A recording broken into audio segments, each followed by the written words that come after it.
You know who really ticks me off? George W. Bush. It was 2001, and Americans had two choices for the next president. They could either go with an experienced vice president, Al Gore, or they could go with a gun-toting Southern hick with a DUI conviction in George W. Bush. By the way, I'm sorry if I offended anyone with the hick comment. I'll use the politically correct term, little people. Anyways, based on America's great track record of electing phenomenal presidents from the past, such as Richard Nixon, nobody remembers Watergate, and Bill Clinton, Monica who? I'm guessing you know who the American people elected. They went with the drunk. So after winning the elections and getting the most prestigious political position in the world, what did George W. Bush do? He did what any great leader would do. He went on vacation. That's right. Instead of taking care of the minor duties, such as Homeland Security, George W. Bush was having a good old time with his friends and family. Cabinet on the green. And can you really blame him? What could go wrong? And then 6 months later, 9/11 happened. Oops, but can you really blame old W? Could he really have foreseen that? How important is the safety and security of over 300 million Americans and countless mentally challenged people or Mexicans? I think George W. Bush did a phenomenal job in handling 9/11. Think about it. If your house was on fire and your family was inside, how would you handle it? Obviously, you would continue reading your child his or her bedtime story before tucking them into bed. Reading is like crack to children. If they don't get their daily dose, who knows what could happen? They could end up being the terrorists of tomorrow. That's why George W. Bush had to finish that story. If he didn't do that, they could be the next recruitees of Al-Qaeda. So he was just trying to protect the nation in the best way Georgie knows how to do. I think a lot of the criticism of George W. Bush is unjustified. How dare you accuse him of rigging the election?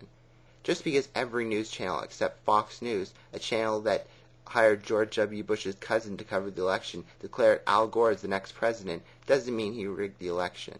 Just because all the judges that sided with George Bush as the next president were his close friends and allies, doesn't mean he rigged the election.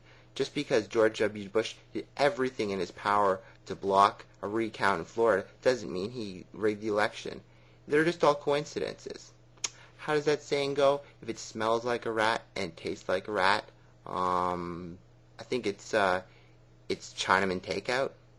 So after 9/11, what did George W. Bush do to protect the American citizens from terrorists?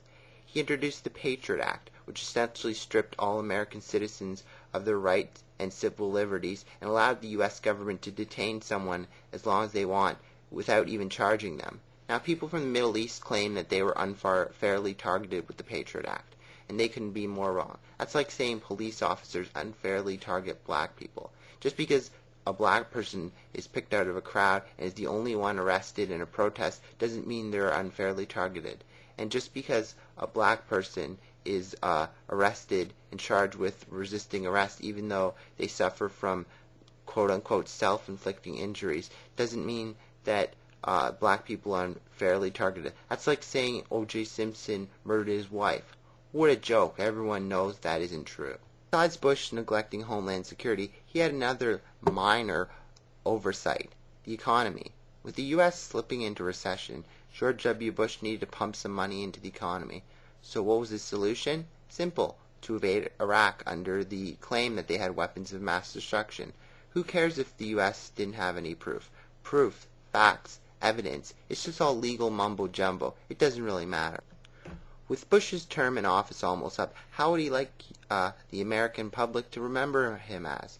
Would it be as the president with the lowest approval rating ever, even lower than Richard Nixon after Watergate?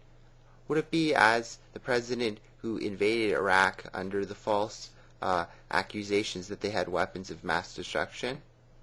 Would it be as the president who got away with rigging the election in Florida and stealing it from Al Gore?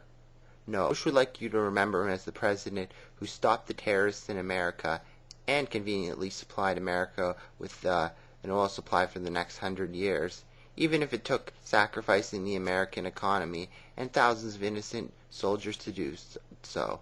God bless America.